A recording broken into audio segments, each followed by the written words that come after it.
are watching there with this channel. Now, today I am going to do it with the chapter of Ratna Sagar English Reader Class 7.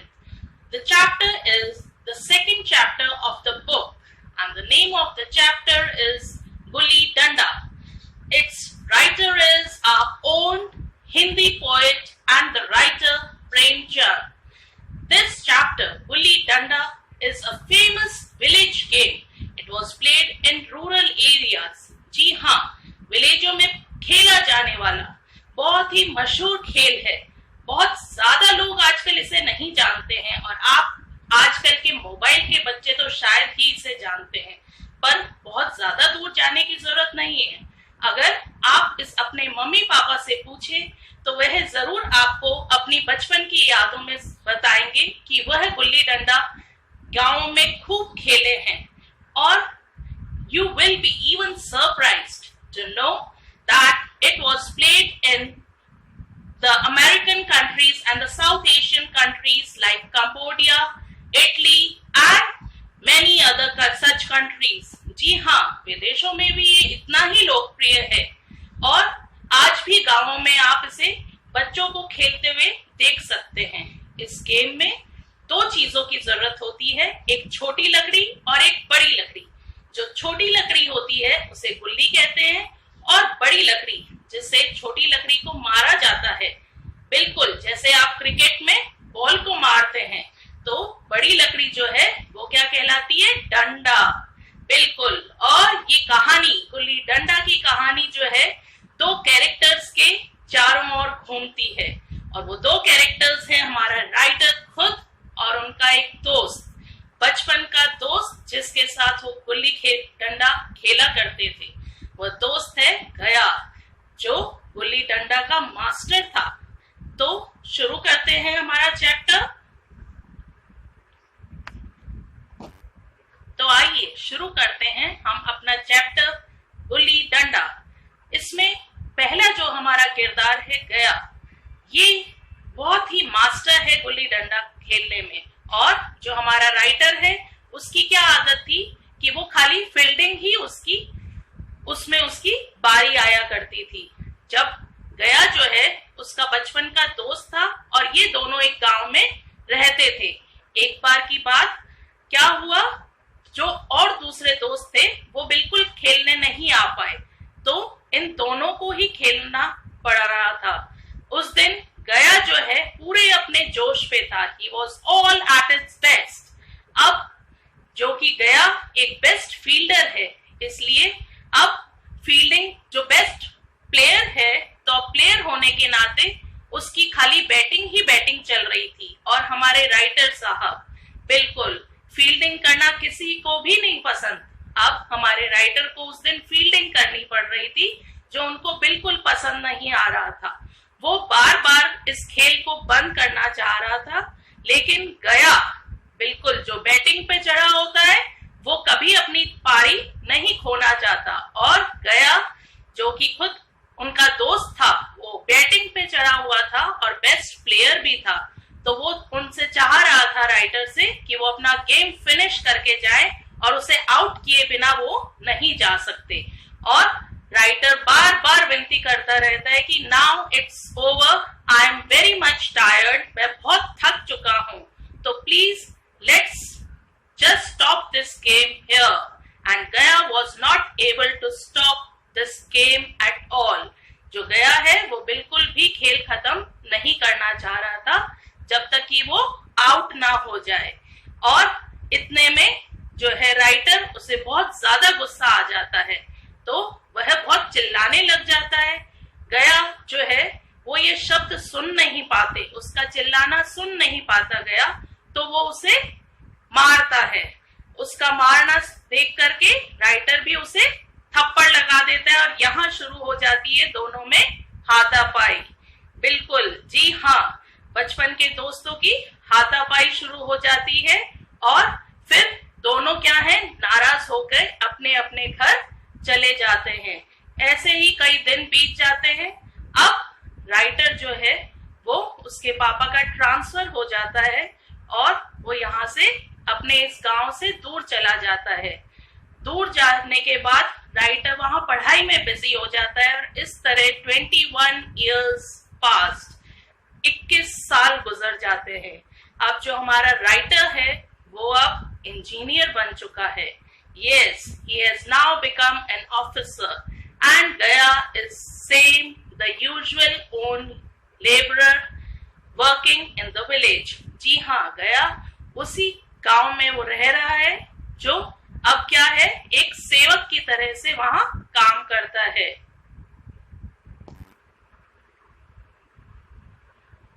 बिल्कुल, अब जो writer है वो अब engineer बनने के बाद में वापस लौट करके आते हैं गांव में।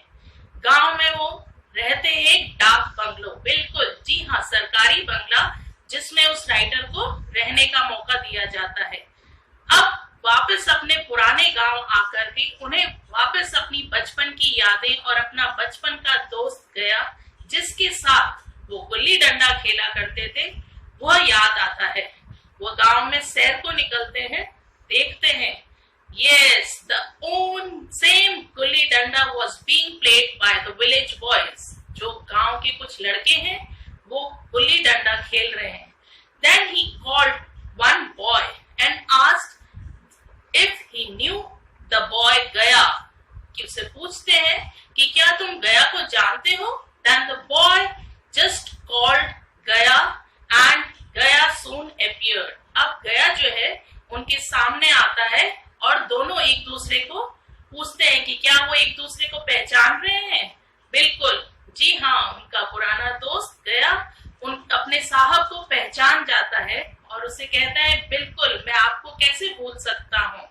और राइटर भी कहता है बिल्कुल मुझे भी तुम्हारी वो चोट जो तुमने मुझे डंडे से दी थी बचपन में आज भी याद है। अब दोनों के बीच में एक डिफरेंस आ गया था, एक साहब थे और एक नौकर था। तो गया नौकर होने के नाते वो क्षमा मांगता है कि प्लीज फॉरगिव, वो अब भूल जाइए, वो बचपन की बातें हो गई है, आप अब कहाँ मैं कहाँ। और राइटर जो है वो कहते हैं कि नहीं बिल्कुल, क्या अब तुम वही हो गया, तुम्हारा जो उस समय जो प्लेयर थे तुम बेस्ट प्लेयर, आज भी वही गुल्ली डंडा का अंदाज है। चलो आज अपनी पुरानी बारी जो उस समय बाकी रह गई थी उसे पूरी की जाए। और वो उसे अपनी कार में बैठा करके वही पुराने मैदान जहां they used to play the gulli danda match went there, और वो वहां जाते हैं और अपना गुल्ली डंडा का मैच शुरू करते हैं। But this time the writer was surprised. अब वो क्यों सरप्राइज थे, वो इसलिए कि उन्होंने यहाँ आज पाया कि ये जो गया जो बेस्ट प्लेयर हुआ करता था वो आज कुछ खेल में बिल्कुल बदला बदला सा है। राइटर जो इतनी चीटिंग कर रहा है उस पे भी गया का कोई ध्यान नहीं जा रहा और बार बार उससे फील्डिंग भी मिस हो रही है। और वो राइटर जो है वो चीटिंग कर रहा है तो भी वह उसे डांट नहीं रहा। आज उसका ये अंदाज देख करके जो राइटर है जो इंजीनियर बन चुका है वो एकदम सरप्राइज रह जाता है कि शायद हो सकता है गया अपना जो बचपन का बेस्ट प्लेयर था वो अपनी सब ट्रिक्स भूल चुका है। और इस तरह फिर आखिरकार जो है राइटर जो है वो गया को अपना टर्न देते हैं कि yes now I am out, now it's your turn to play and soon. वो देखते हैं कि गया जल्दी ही आउट हो गया और गया ने उनसे वापस घर चलने के लिए कहा कि बहुत देर हो गई है, अब हम चलते हैं। और वो कार में बैठ करके वापस गांव की ओर लौटने लगे। Now in between the way, रास्ते में गया ने उनसे कहा कि यस साहब, कल यहाँ पे एक और गुल्ली डंडा का मैच है विलेज और हमारे पुराने दोस्तों के बीच में। यंग यूथ पीपल और पुराने दोस्त यहाँ मिलकर के गुल्ली डंडा मैच खेलेंगे। Then will you also be like to be our partner. तो राइटर जो है वो बिल्कुल एग्री हो जाते हैं कि yes I will also come and see the gulli danda match. Now the next day when the writer came he saw गया विथ फुल चार्म। जो गया है वो आज पूरे अपने जोश के साथ उसी पुराने बचपन वाले अंदाज में मैच खेल रहा था। उसके शॉट्स बड़े ही दूर दूर जा रहे थे और गुल्ली जो है वो बिल्कुल उसके डंडा पे आके लग रही थी और वो इतनी तेजी से उनको मार रहा था कि कोई भी फील्डर उसे पकड़ नहीं पा रहा था। और आज तो उसका गेम बहुत ही निराला था और बहुत ही सटीक और सुधरा हुआ। उसने अपने गेम में बहुत शातिराना अंदाज से नए शॉट्स लगाने सीख लिए थे। आज का ये अंदाज बिल्कुल राइटर के समझ से परे था। उन्होंने वो सोचने लगे कि yes, is it the same गया? क्या ये वही गया है जो कल मेरे साथ में मैच खेल रहा था और बिल्कुल चुपचाप था, जिसने मेरी किसी भी चीटिंग में कोई विद्रोह नहीं दिखाया? आज राइटर को अपने बीच का अंतर समझ आ रहा था। जी हाँ, वो जो बचपन की दोस्ती थी, आज उसमें एक अंतर आ गया था। वो अंतर क्या था? एक जो है, दो दोस्तों के बीच में बहुत बड़ा फासला आ गया था।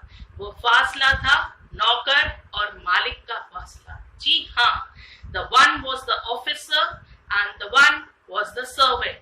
जो बचपन की दोस्ती थी, उस समय बिल्कुल जो है, जो गया, जो सर्वेंट था, वो अपना रौब भी दिखाता था। लेकिन आज क्योंकि वो क्या है, राइटर मालिक बन गया था, तो वह खाली एक पिटी का पात्र हो गया था। आज ना चाहकर भी वो जो राइटर है वो शर्मिंदगी महसूस कर रहा था। उसे लग रहा था कि आज वो गया के सामने कितना छोटा हो गया है। अब वो गया से कभी नहीं जीत पाएगा, बिल्कुल, क्योंकि जो गया है वह खाली उस पे पिटी दिखाएगा, उस पे अपना दोस्ती का हक नहीं जता पाएगा। हमेशा उस पे मालिक होने का एक रहेगा कि वो एक नौकर है और मैं उसका मालिक हूँ। जी हाँ, बचपन की दोस्ती में इतना बड़ा अंतर आने से राइटर को आज अपनी शर्मिंदगी का एहसास हो रहा था और उसे लग रहा था कि यस, अब वो नहीं चाहकर भी कभी अपना वापस रौबीलापन नहीं ला पाएगा और गया जो है वो हमेशा उससे जीतता ही गया है और आज भी जीत गया था और राइटर यहाँ बहुत हारा हुआ महसूस कर रहा था। This was all in the chapter. Bye for now and have a good day. The various questions or the important questions of this chapter which can be asked to you are: which was the game played by these two characters, that is Gaya and the writer in the chapter? Now, who was the best player of Gulli Danda in the chapter? Now, the other question which can be asked is: what is the difference, or what has the difference come between the Gaya in the childhood